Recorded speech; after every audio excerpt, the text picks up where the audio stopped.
नमस्कार दोस्तों, GK with Vishal channel में आपका स्वागत है।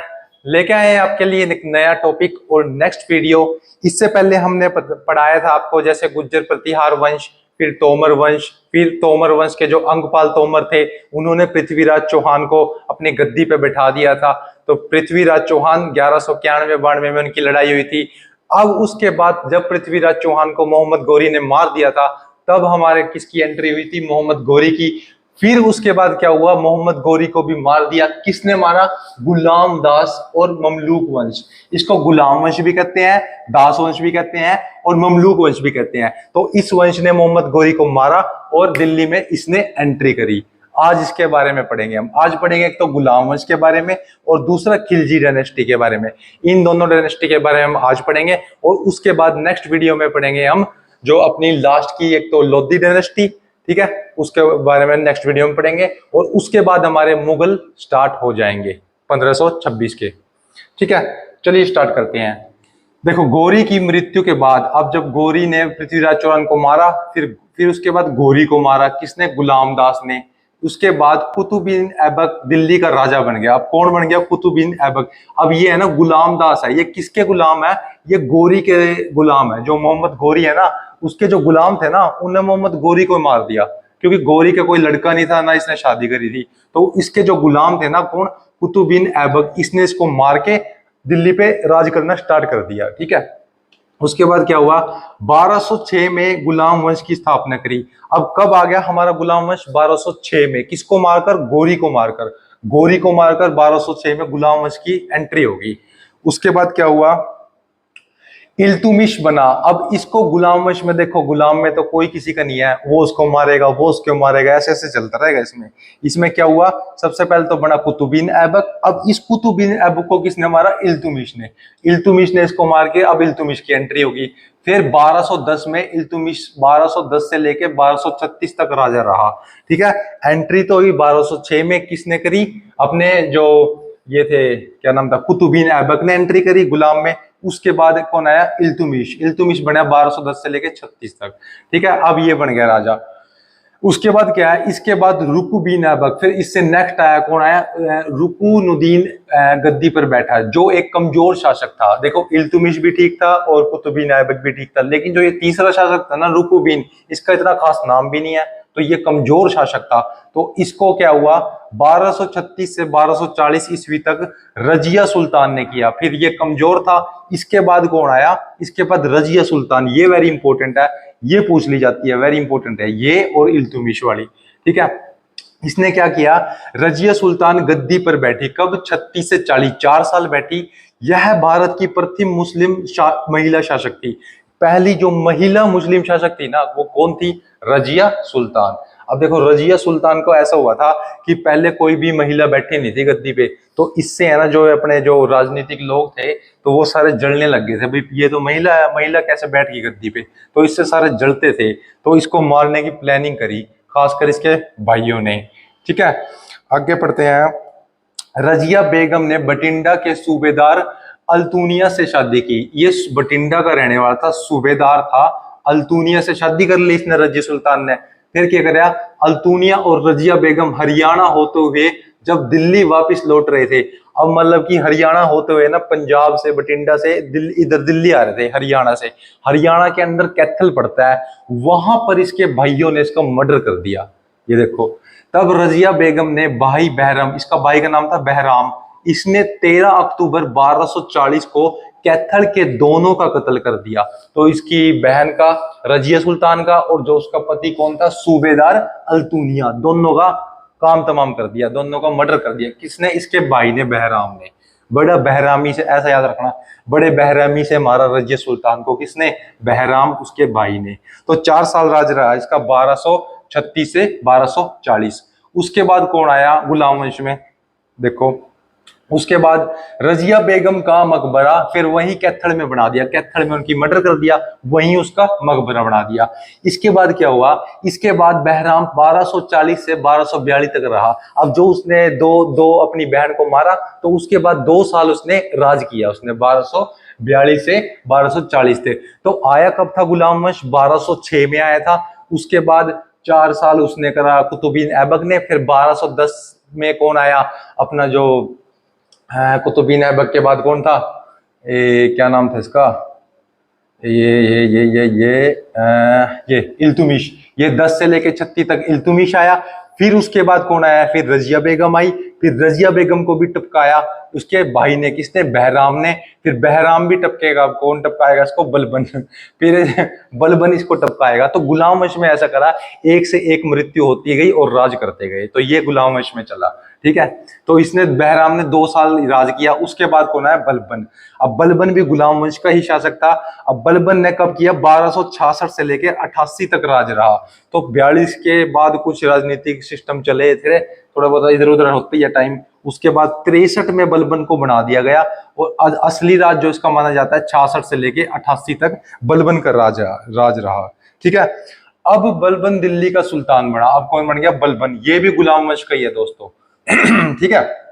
अब क्या हुआ, इससे पूर्व वह हांसी का इक्तेदार था। देखो, हांसी एक हिसार के अंदर जिला है, हिसार। और हांसी का ये इक्तेदार का मतलब है उस पर्टिकुलर जगह का एक शासक करता था, वहां की देखरेख करता था। कौन, बलबन, ठीक है। तो इसका हांसी का इक्तेदार था, वेरी इंपॉर्टेंट है ये। उसके बाद क्या है, 1265 में बलबन ने हरियाणा में लगभग सभी वन कटवा दिए। इसने क्या काम किया, वन कटवाए इसने सारे। इससे देखो कौन पंगा लेगा, इससे मेवाती पंगे लेंगे। जो मेवात के अंदर मेव जाती थी ना, वो इससे बलबन से पंगा लेती थी, बलबन से। उस गिल्लो इसकी 12 बैर थी, उस गिल्लो, ठीक है। उसके बाद क्या है, इसके बाद इसने वन कटवाए। फिर क्या हुआ, 1265 में बलबन ने एक विशाल सेना का साथ आक्रमण करके, कि कहां आक्रमण किया इसने मेवातियों पर आक्रमण किया। तो बलबन ने मेवातियों पर आक्रमण कर दिया, ठीक है। मेवातियों को पराजित किया। इसका पहले से ही बैर चल रहा था, इसका मेवातियों का पहले से ही बैर चल रहा था। ये तो मौका देख रहा था, जहां पर इसके हाथ में दिल्ली सल्तनत आई और इसने मेवातियों का पत्ता साफ कराया, ठीक है, याद रखना इसे। उसके बाद कौन आया, नसरुद्दीन। अब ये नसरुद्दीन आया, फिर महमूद, जो 1240 से 66 तक रहा, ठीक है। तो वो, उसने क्या किया, उसने तक राजा रहा। वह एक पागल और कमजोर राजा था। तो यह नसरुद्दीन कोई इंपॉर्टेंट भी नहीं है, पागल था और कमजोर था, तभी तो यह यहाँ पर आके गुलाम वंश खत्म होएगा, ठीक है। इसके बाद क्या हुआ, इस समय बलबन ने कार्यकाल संभालना था।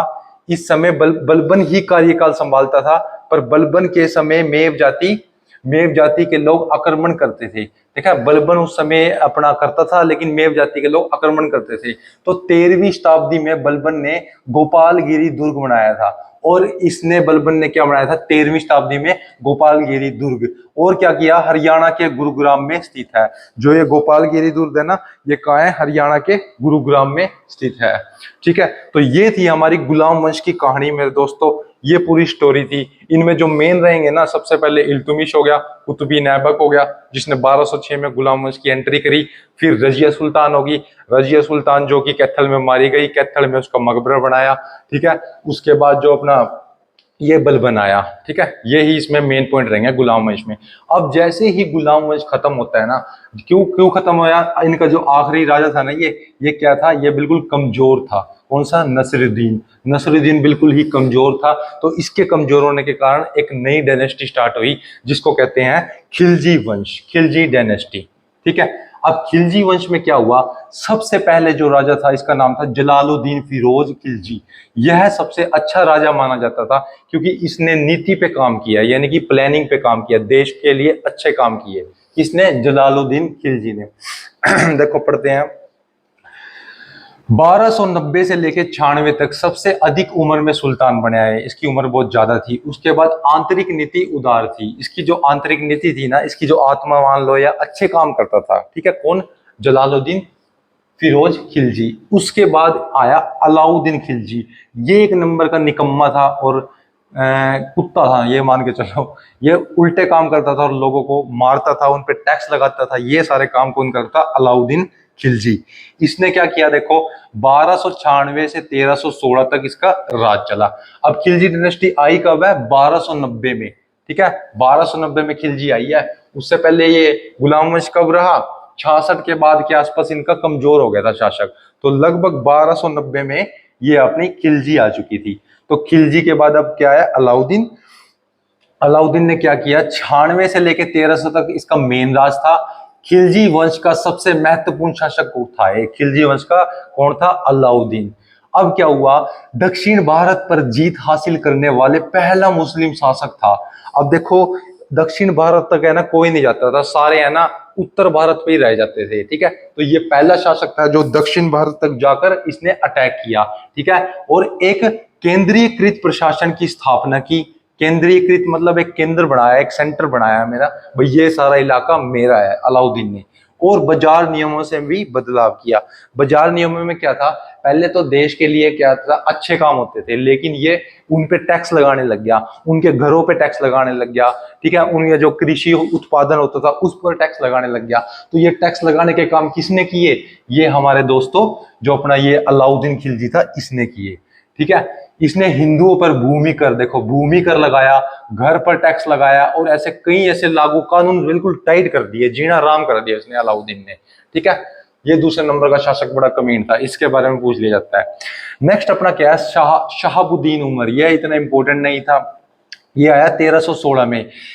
अलाउद्दीन की मृत्यु के बाद, अब ये अलाउद्दीन मर गया, उसके बाद मलिक काफूर, एक Malik Kafur very important name है, पूछ लिया जाता है, उन्हें सुल्तान बनाया। इसको मलिक काफूर ने इसको सुल्तान बनाया शहाबुद्दीन को। लेकिन ये शहाबुद्दीन बिल्कुल कमजोर था, कमजोर लल्ला, बिल्कुल ये एक कठपुतली था, मतलब जिसको बोलते थे ना, ओए ऐसे काम कर दे, तो ये वही काम करता था, इसको कहने पे काम करता था। तो ये नल्ला शासक था। ये देखो कठपुतली शासक था। ये कौन था? शहाबुद्दीन। और किसकी कठपुतली था? इसकी थी, मलिक काफूर की। मलिक काफूर की कठपुतली था। ठीक है जी। उसके बाद आता है कुतुबुद्दीन ऐबक। कुतुबुद्दीन ऐबक ये 1316 से 1320 तक रहा।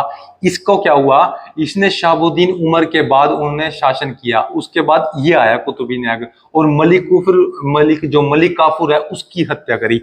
अब देखो जो मलिक काफूर है ना, मलिक काफूर अपना कठपुतली की तरह चलाता था उसको, किसको? शहाबुद्दीन को। तो शहाबुद्दीन की उसने हत्या, इसकी जो ये मलिक काफूर है ना, इसकी हत्या करवा दी किसने? कुतुबुद्दीन ऐबक ने। और फिर इसका राज स्थापित हुआ।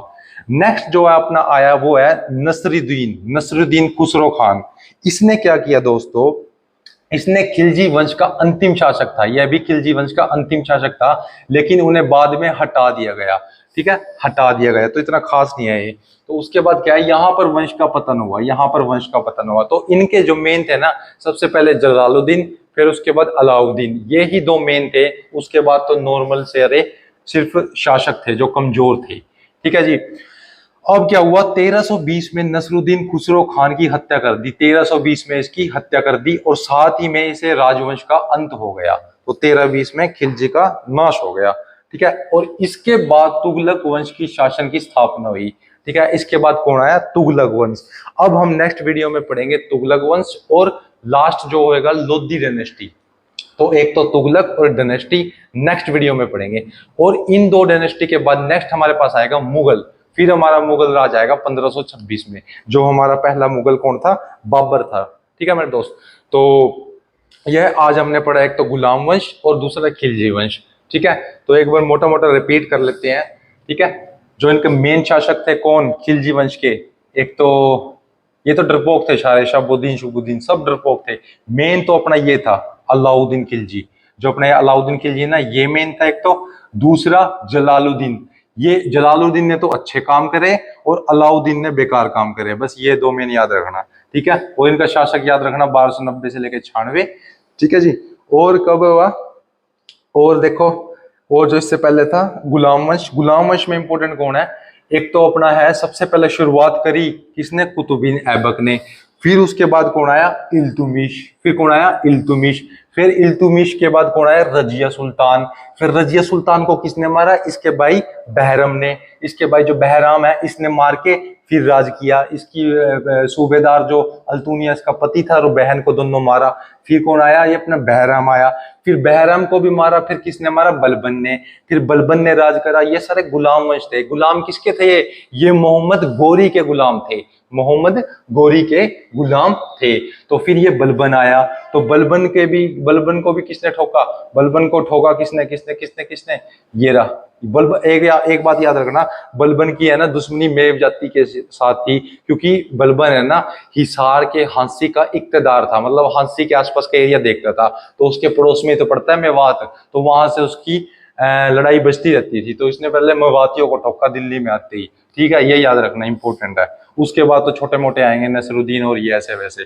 तो ये था मेरे दोस्तों आज का गुलाम वंश और अपना खिलजी वंश, दोनों ही बड़े इंपॉर्टेंट है, ठीक है। उससे पहले हमने पिछली वीडियो में पढ़ाया है हमने गुज्जर प्रतिहार वंश, पृथ्वीराज चौहान और तोमर वंश, ठीक है।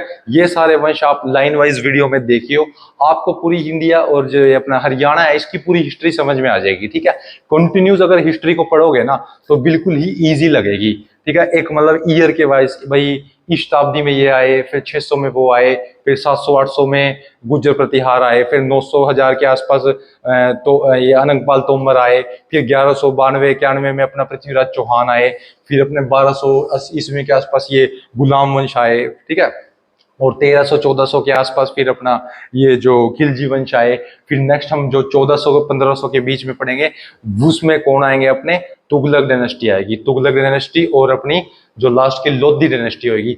फिर 1500 डायनेस्टी में लोधी को मार के फिर अपना कौन आएगा, बाबर आएगा। कब आएगा, 1526 में, फिर बाबर की एंट्री होगी हमारी। तो ये थे हमारे हरियाणा की हिस्ट्री जो हम लगातार पढ़ते रहेंगे दोस्त। तो ऐसे ही हंसते रहो, खेलते रहो, मुस्कुराते रहो, और मिलते हैं नेक्स्ट वीडियो में। तब तक एक ही मंत्र पे अटे रहो, क्या, ईट, रिपीट एंड स्लीप। खाओ पियो सो और सेम काम करो, ठीक है दोस्तों, इससे आपको तरक्की मिल जाएगी। मिलते हैं नेक्स्ट वीडियो में, तब तक ध्यान रखना, बाय बाय।